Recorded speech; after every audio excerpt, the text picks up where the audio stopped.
लोकसभा निवडणुकीसाठी महाविकास आघाडीचा जागांचा फॉर्म्युला ठरला असून शिवसेना 21, राष्ट्रवादी काँग्रेस 10 आणि काँग्रेस 17 जागांवर निवडणूक लढणार आहे. कित्येक दिवसांपासून महाविकास आघाडीचा जागा वाटपाचा तिढा अखेर सुटला. सांगली आणि भिवंडीच्या जागांचाही तिढा सुटला असून सांगलीची जागा शिवसेनेच्या पारड्यात पडली तर भिवंडीची जागा राष्ट्रवादी काँग्रेस शरद पवार गट लढणार आहे. आज सकाळी महाविकास आघाडीची संयुक्त पत्रकार परिषद पार पडली. त्यामध्ये जागा वाटपाचा फॉर्म्युला जाहीर करण्यात आला. सर्वप्रथम मी काँग्रेस ज्या जागा महाराष्ट्रात महाविकास आघाडी म्हणून लढवते ते मी आपल्या समोर ठेवतो.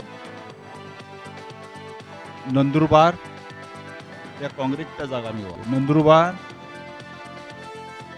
धुळे, अकोला, अमरावती, नागपूर, भंडारा गोंदिया, गडचिरोली चिमूर, चंद्रपूर,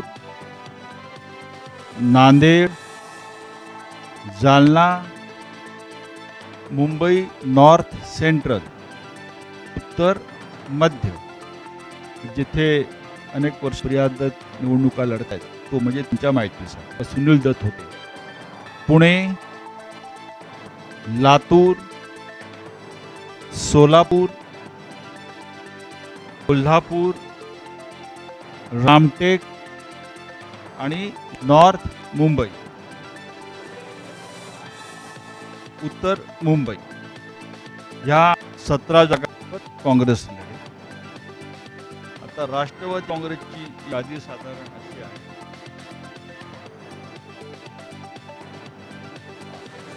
राष्ट्रवादी काँग्रेसची यादी आहे बारामतीबाबत चर्चा झाली नाही म्हणून बारामती, शिरूर, सातारा, भिवंडी, दिंडोरी, माढा, रावेर, वर्धा, अहमदनगर दक्षिण आणि बीड या 10 जागा राष्ट्रवादी काँग्रेस शरदचंद्र पवार लढते.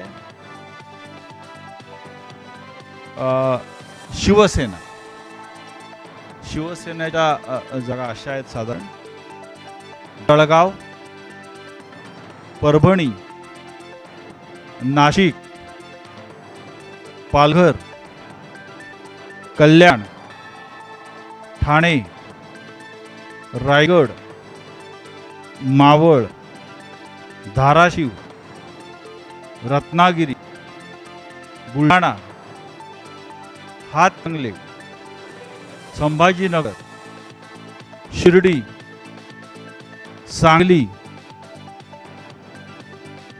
सांगली, हिंगोली, यवतमाळ, वाशिम, मुंबई नॉर्थ दक्षिण मध्य, मुंबई नॉर्थ वेस्ट उत्तर पश्चिम, मुंबई नॉर्थ वेस्ट उत्तर पश्चिम इथे अमोल कीर्तीकर आपले लढणार. नॉर्थ वेस्ट, मुंबई दक्षिण मध्य म्हणजे मुंबई साऊथ सेंट्रल, नंतर मुंबई दक्षिण, मुंबई साऊथ या साधारण 21 जागा शिवसेना लढते आणि मुंबई ईशान्य या 21 जागा शिवसेना लढते. साधारण शिवसेना 21 जागा लढते. शिवसेना 21, काँग्रेस पक्ष 17 आणि राष्ट्रवादी काँग्रेस पक्ष 10 जागांवर लढते आणि अत्यंत या जागांचं वाटप अत्यंत खेळीमेळी सहजरित्या झालेलं आहे. आणि या 48 जागांवर कशा प्रकारे प्रचारांचा एकत्र राबवायची या संदर्भात आत्ताच काही वेळापूर्वी आम्ही एकत्र चर्चा केली. धन्यवाद. टाइम्स डिजिटलला लाईक करा, सबस्क्राईब करा, शेअर करा आणि बेल आयकॉन दाबायला विसरू नका. पाहत रहा टाइम्स डिजिटल.